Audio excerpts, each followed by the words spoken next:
And good morning to all of you tuning in here to the Honolulu Star Advertiser Facebook page. Thank you so much for joining us here on the COVID-19 Care Conversation brought to you by the Hawaii Executive Collaborative. It is a weekly show where we sort of bring you the insights of things that are impacting our community right now, especially with COVID-19. And happy to have all of you joining us once again this morning. Good morning. Yeah, good morning, Ryan. We have a very special guest today. The Hawaii State Teachers Association President Corey Rosenlee is joining us to give us a teacher's perspective on what coping with the pandemic has been. You know, our schools are so critical to getting us through this period and also getting us all back to work, because a lot of parents can't work if their kids aren't in school. So we would love to hear from him about his perspective, and we want to know what your questions are. So please type those in the comments, and we're going to get to those in just a second. Some good news. We always start with the numbers. We have had single digits now, Ryan, for the last 10 days. That's right. Another great sign. 4 new cases, bringing the statewide total to 613 positive cases throughout the state since this pandemic started. Of those new cases, 3 were actually Oahu adults. 1 was a Hawaii resident diagnosed outside of the state. And so yesterday was a pretty significant day where the governor says actually the curve has been flattened. We've heard the curve was flattening, but the governor actually saying that the curve is flattened completely. Right now, of course, there are still 16 deaths. No new deaths were reported yesterday. So again, some good news with the announcement that the curve is flattening. And again, one more day of that single digit total. Yeah, and because the curve is flattening, the governor also says that we will start to see some phased reopenings of certain businesses. That's kind of in line with Mayor Kirk Caldwell's announcement that he wants to open things in limited ways before the full stay-at-home order lifts, or ends rather, on May 31st. So we're talking about golf courses, things that can be automated, in-person real estate appointments, but that's by appointment only. So things like that we should start to see starting to open up, and hopefully getting the local economy back up and running. What's not opening anytime soon, as far as we understand, is the schools. And so to talk to us more about education is Corey Rosenlee. He, of course, is the president of the Hawaii State Teachers Association, and we welcome him this morning. Good morning. Good morning. Thank you so much for being here. Let's start out with that first sort of premise that we talked about, that we're seeing a lot about what this pandemic has been like for parents. You know, if you go to social media, you see all kinds of homeschooling setups, people trying to accommodate distance learning. What has this experience been like for teachers? What are you hearing from your members? Our teachers have actually said to us that this is actually requiring them to do more work than even before. It's just, since this, whole crisis started so suddenly, some of our teachers were not prepared to do distance learning. And so now they have to reach out to students on an individual basis. They're having to prepare lessons and modify them for being online. And, it's a very different situation. When you're in class, there are a lot of sort of a bag of tricks that teachers have in order to motivate our students. And when it's online, it's more difficult, but we're still trying to find a way to make sure that we can engage them and keep, our students interested in the material and helping them to learn. I would think that it would vary by age group. Which teachers do you think, what sector is having the most challenges when it comes to actually incorporating distance learning? Well, I think the most difficulty that I've heard back is definitely from our special education teachers. Special education is a challenge even in the classroom. And now you have students that every student has their own individual need, and some of the times that just can't be met through distance learning. And also having to make sure that we comply with the requirements, and trying to make sure that we document as much as possible. I know a lot of our special education teachers around the state are really stressed, and they're doing the best they can, but this is a very difficult situation. I know that the teachers are often waiting for the Department of Education to provide a little bit more context into what the next school year will look like. But there's a lot of people already asking, what is it going to look like? We already have a question here from Katie. How will elementary schools manage social distancing? Not only elementary schools, but across the board. Has there been any indication or talk amongst the teachers, suggestions of ways in which they could maybe implement this idea of social distancing within the classrooms? So there's two difficult situations when it comes to social distancing. And I can give you a secondary perspective when I heard from elementary students, teachers. I've taught classes of 40 students. There's no way you can do social distancing. And then the concern is what happens at lunch or after school, the intermingling of students as well. There are discussions. I mean, I've seen some of the ideas of maybe potentially, going every other day or limiting class sizes, and potentially even kids having to only eat in their own classrooms. For elementary school, the hard part is especially the early grades. Those kids love to hug everyone. I mean, and they'll rub their noses and they want to give you a big hug after they did it. And for any parent out there that's tried to manage one 5-year-old, try to imagine dealing with 15 or 25 of them. And it's just very hard to control their behavior. And of concerns, of course, that's exactly how the virus can spread. When the last time Dr. Christina Kishimoto, the superintendent of the DOE, was on, she said that they were proceeding with summer school plans as previously planned. Do you think that that's realistic? Do you foresee class being in session in any kind of way this summer? Well, I think that one of the questions was, would it be online? And so would it be that kind of summer school that would be provided? We have not heard anything about trying to bring students back into the physical classrooms yet. That is not a conversation that has occurred. We would still have a lot of concerns with that. It's good to see that there are cases going down. But I think all the research shows and the scientists show that it can very easily go back up again. I know a lot of our teachers want to go back to work. They miss their students. I am a parent. I have a junior that goes to Campbell High School. And what I've heard her say and what a lot of her friends say, they actually miss school. And I want to record that and play that back to her going on in the future.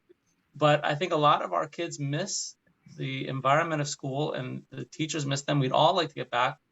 But the last thing we'd want to do is create an environment where I teach at Campbell High School. On a given day, there are 3,000 students on that campus in close proximity. And when the bells ring and kids are switching classes, there's just a mass of humanity doing that. I mean, it's just the petri dish of what the virus would want in that case. So, we have to be very careful that we create an environment that doesn't make the situation worse. If distance learning is here to stay, when you look at a population like Campbell High School, those 3,000 students, how many of them actually have the access that is required to do this in an effective way? So this is the concern that we have too.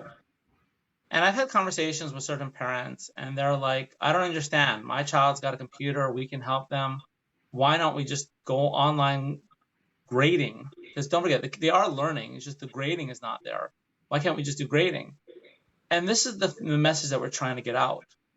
What we've seen through some of the polling data is that families that are wealthier, so schools that have less than 25% free and reduced lunch, about 75% of their students are participating. But when you get to schools that are 75% Title I, you have 25% of students participating. So for schools that have high poverty, they're less likely to have internet, less likely to have computers. They're less likely to have parents that can help or maybe even understand English. And so we can't just say that my experience is what everyone's experiencing. And this is, creating a greater divide in our schools that already exist because some of our kids are just going without right now. You mentioned sorry, go ahead, finish. And just one thing to add on top of that right now. One of the things we want to be very cognizant of as teachers is when we see students come into our classrooms is they come in with all of the other problems and situations going on in their daily lives. There are families right now where, one or two parents have lost their jobs. They're worried about food security. And the last thing we want is, a parent having to yell at their child to try to get their homework done. I think that the teachers are very worried about putting one more stress on a lot of our students while they're going through a very difficult time in their own lives. Yeah, you talked a little bit earlier about the difficulties that you're hearing teachers saying that they're having to actually work harder now. How is that management with the teachers and managing the classes that they have now? Because I imagine it's got to take a lot more effort to reach out to maybe some of the students who aren't checking in, who aren't participating as much because they're not physically there to see them. What does that process look like with teachers that are remote, practicing this remote teaching and having to check in with all of their students? Well, our teachers are doing a great job. They have been calling individual students to see how they're doing and trying to reach out to make sure that everyone's okay, see what they need. They're doing the best they can to provide both. And so for teachers, they may have to do double the work. They may have to prepare an online lesson and a packet. Okay. And I think that a lot of parents that are staying home with kids understand there's more to learning than just saying, here's a worksheet, because how do you understand it? How do you take down, complicated steps and make it easier to understand? And what a lot of our teachers are saying is you can't just give a kid a book and say, learn. If that was the case, we wouldn't need teachers. And so a lot of our teachers are trying to do the best they can, but like I said, they're having to do duplicated work and trying to provide that and reaching out to their students to see if they can engage them as well. Presumably this pandemic is going to be going on for some time. The coronavirus, as experts have told us, is here to stay. Until we get a vaccine, this is going to be, we're sort of adjusting to this new normal. If we look at the fall and we think about how this is going to proceed, what do you think is the best mechanism to make sure that kids are actually going to be able to learn if we have to step back from being in schools the way we're used to them? So the easiest answer in this case is we do not know yet. I think one of the benefits that we have right now is that, and I want to be clear about this, people have been saying schools are closed. Schools are not closed. Our students and our teachers are still working, learning is still going on. The physical buildings are closed. So by closing the physical buildings until the end of the school year and having the summer in between is going to give us some time to look at, see what's happening in our state with this virus, and then to think about, okay, where are we at and how do we then proceed? And I know there are been some suggestions that we need to maintain social distancing at our schools. I think there's a lot of parents, though, that if we want to try to open up our economy are looking to see, where is my child during the day? And so they want to make sure that, they can go to school. And that's going to be helpful to open our economy. But I know that a lot of teachers are also deeply concerned. We have teachers that have underlying health conditions themselves. They may live with a family member that has, are elderly or have health conditions, and they don't want to be a, carrier. So there are things that can potentially happen. It may be, potentially online. There may be social distancing at the school. I think that's going to depend on using this time that we have now, and hopefully as an entire community, trying to make sure that we are careful about making sure that we get down the amount of people that are infected, so that this does not become a second, incident where everything blows up again and we have to shut down completely all over again.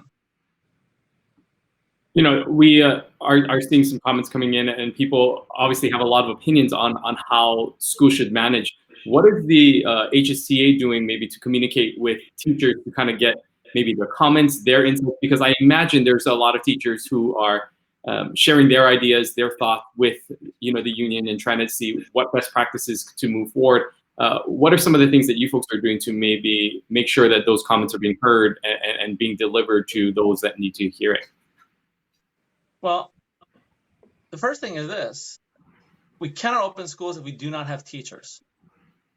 And we were hearing the governor talking about a 20%, decrease for teacher pay. I think he said he wants to look now to see if he can get other alternatives. I would say that that's a big concern we have. Hawaii already has a shortage of 1,000 teachers in the state. And if we were to dramatically cut teacher salaries, I don't know if we could open the schools. We wouldn't have enough teachers.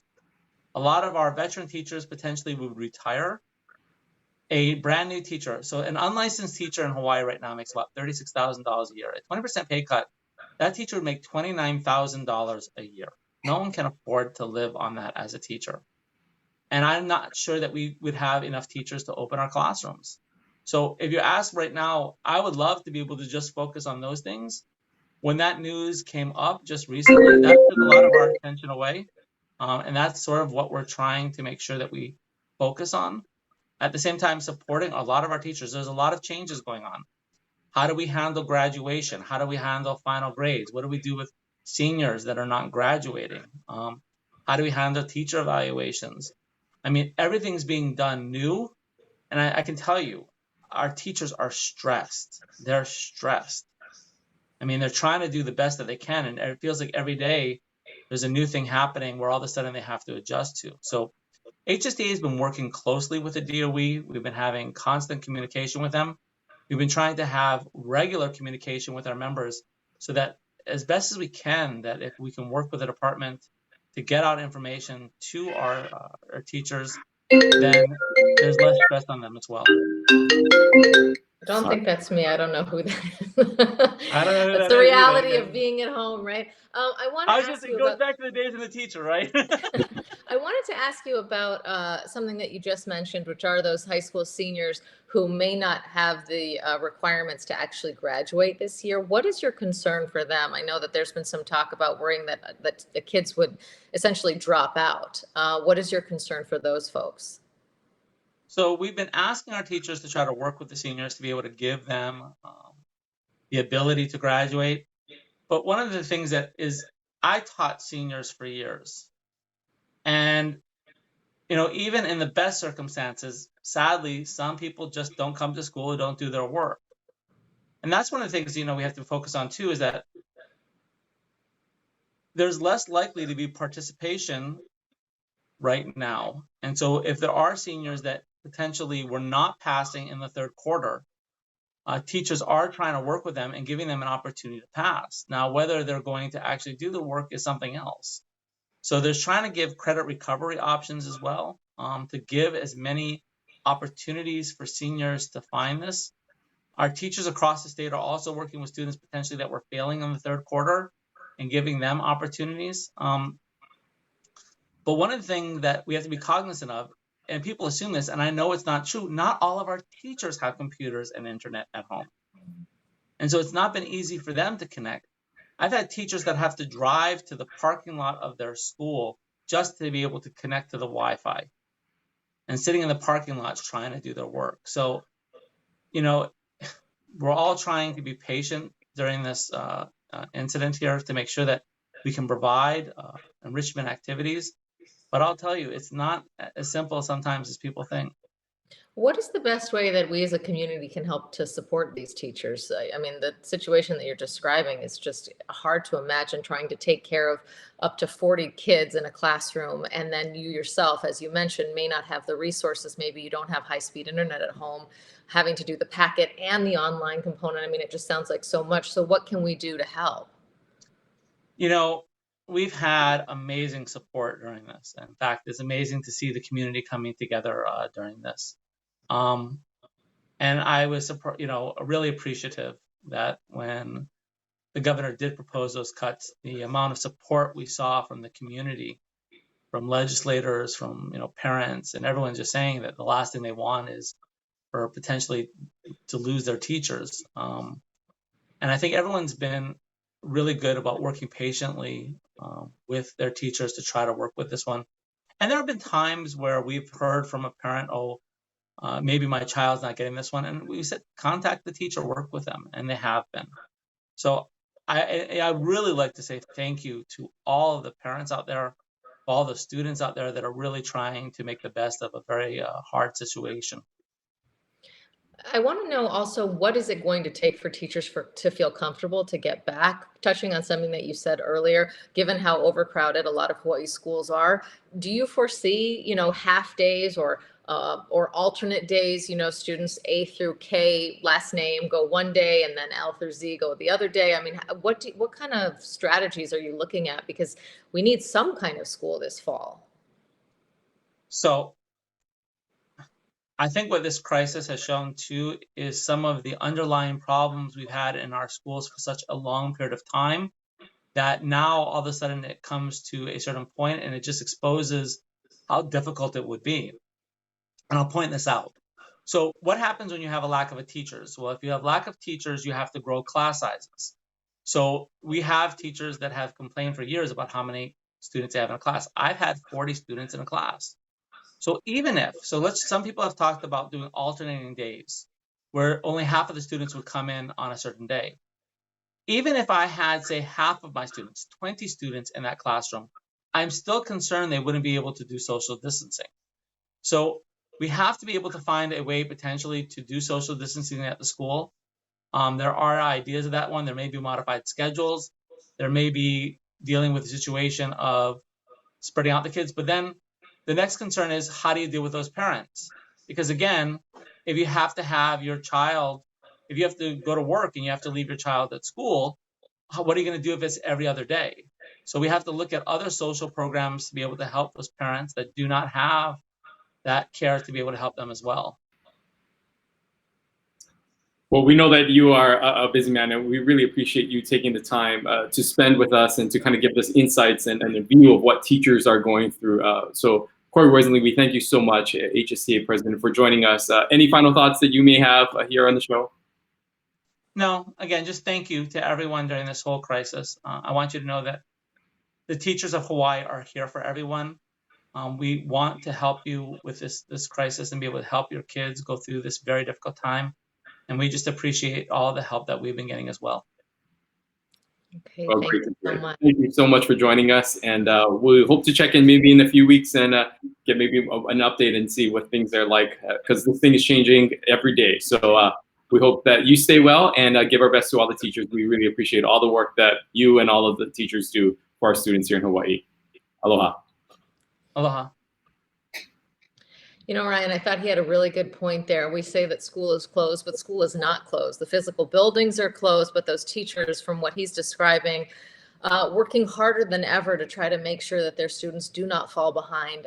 And the real challenge of technology, when we think about teachers themselves not having the tools that they need to try to reach students who also don't have those tools, and what does this look like? You know, that alternate day idea is something that could be appealing to some, or doing, you know, half the alphabet one day and whatnot. But he's right. How are we going to get parents back to work if we can only send our children to school every other day?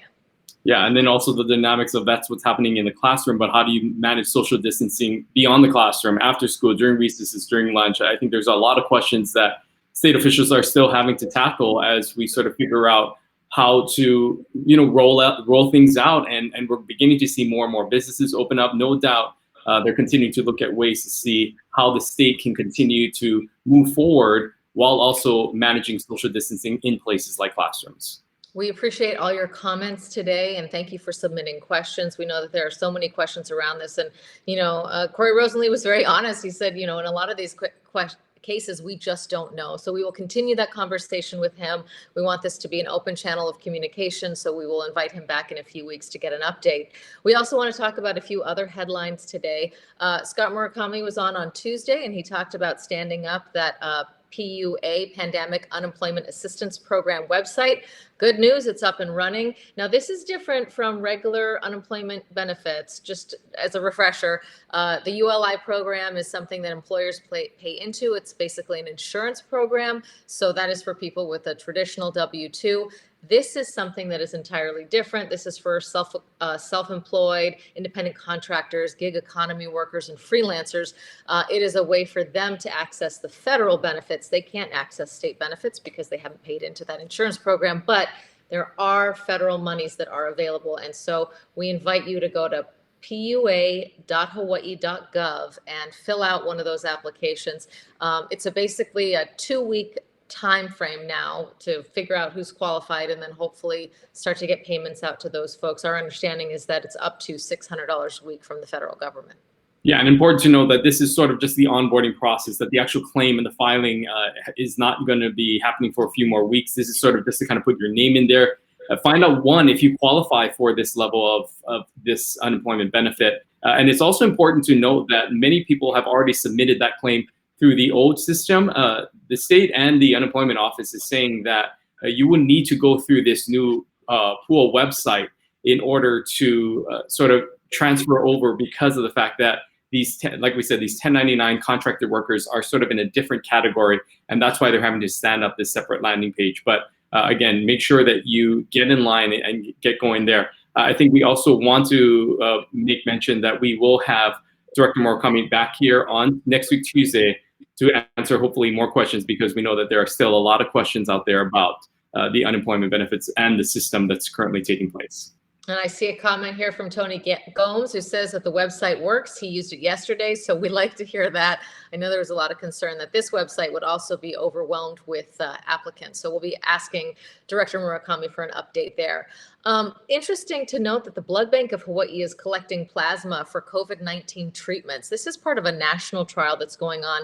They want to see if taking plasma from people who have recovered from the virus and giving it to people who are battling the virus will help them to overcome the disease. So that's something the Blood Bank of Hawaii is participating in, and you can read more about that in today's Honolulu Star Advertiser. A really interesting article about potential treatments using the blood from one patient, or the plasma from one patient, to aid someone else. That's right. And another big question is there's talks about RIMPAC that's happening, and we just got word that RIMPAC will actually be taking place later this summer. Officials saying that they will be confined to the water. There will be no interaction. I think that there's still a lot of question marks that people have about this. I know that there was a lot of concerns, more questions that they had for government officials about RIMPAC and its potential impact. Again, countries from all over the world being represented in this yearly training exercise that happens off Hawaii's waters. But there was a report and official confirmation made yesterday that would be taking place. And so we'll continue to wait and see what more information we can gather from that, as that I know is a concern for Hawaii residents, especially as we continue to keep our case numbers down. We always like to highlight a Hawaii hero of the day. So Oahu Families in Need, there's going to be several large distributions by the Hawaii Food Bank. The first will take place today from noon to 4 at Waipio Soccer Complex. That's a map there of where this is all taking place. And you can see at the bottom the organizations that are helping to hold this up. Of course, the City and County of Honolulu, Bank of Hawaii, which has donated generously to the Hawaii Resilience Fund, and Hawaii Food Bank. But the real community partner here that we want to highlight also is the Hawaii Community Foundation. They are doing a lot to make sure that food gets to families in need. So we really want to mahalo them for all of their hard work. In terms of the actual pickup today, they're encouraging vehicles to pick up for 2 to 3 families to keep the line down. They will be asking you some questions when you are in the line. That information is confidential. It's just for informational purposes. They want to find out, your job status and how you've been affected by COVID. But please be assured that that information is confidential. It's really just for them to get a handle on who's getting the food and where it's going. And we're seeing more of it now more than ever, of course, of the Hawaii Food Bank. And so they are going to be looking to doing more of these drives on a regular basis, because they realize that people are having difficulty just putting food on the table. So the Hawaii Food Bank now, always an important organization in our community, now more than ever. So if you actually have the means to donate and support the Hawaii Food Bank, we highly encourage you to do that, because they're going to need a lot of support to help to provide those meals. But we certainly want to highlight these partners who are going to be involved in this very big giving and donation drive that's going to be happening this afternoon. Yeah, and if you don't live in that area or you want to find out about the next one, you can go to hawaiifoodbank.org for dates and times of the next large-scale drop-off. We always remind you, fill out the census. It's very important to do that. So if you have a little time, do that. Participate in the contact tracing surveys that we have talked about here. Aloha Trace and Hawaii Fights COVID. Those are 2 ways that you can do your part. Hawaii Fights COVID, it's a 10-minute survey. You fill it out once unless your health status changes. Aloha Trace, it's something that you do every day. It takes 2 minutes. Check them out online. They're very important surveys for us all to take.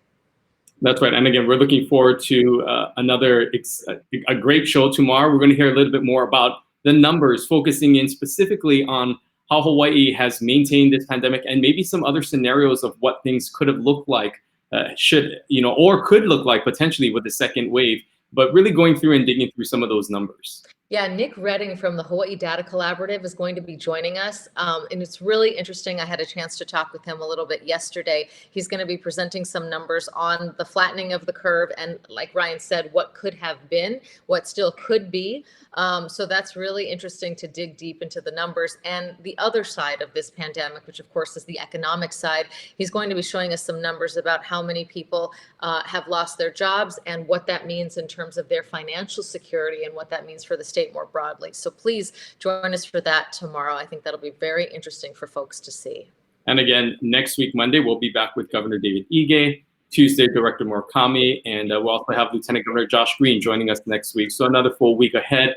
But until then, until tomorrow, we want to thank all of you once again for tuning in to the COVID-19 Care Conversation. Again, thank you and mahalo to our sponsors, the Hawaii Executive Collaborative, for making this conversation possible. And again, we encourage all of you to head over to the Honolulu Star Advertisers website for resources and more information to stay engaged with this COVID-19 pandemic. So until then, we'll see you tomorrow. Aloha. Stay safe, everyone. Aloha.